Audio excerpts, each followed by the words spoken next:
une histoire marseillaise très légèrement romancée de la cacahuète de Jean-Paul.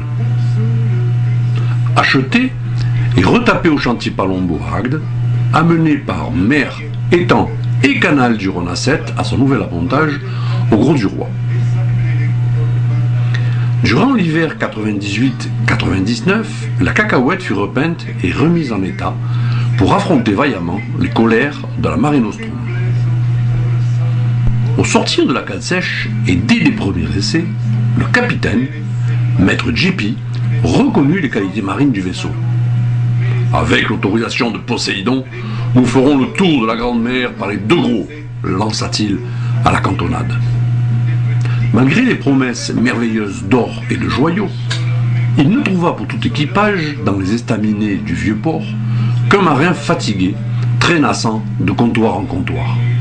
Il lui proposa des travaux à bord, contre sa pitance et un hamac.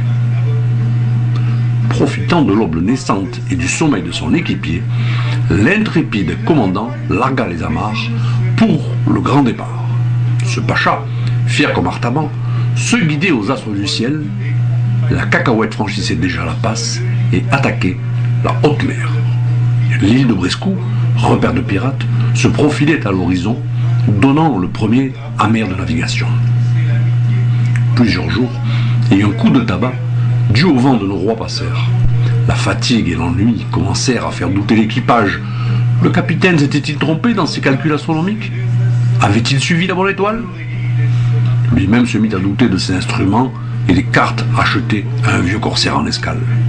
Il se mit à boire, plus que de raison. Le bateau fut livré au tumulte des flots jusqu'à ce que le matelot, prenant son courage à deux mains, s'empare de la barre de ce monstre de bois et d'acier. Par bonheur, en vue des grandes pyramides, le fier commandant reprit ses esprits et prit la barre en entonnant « Les copains à bord ».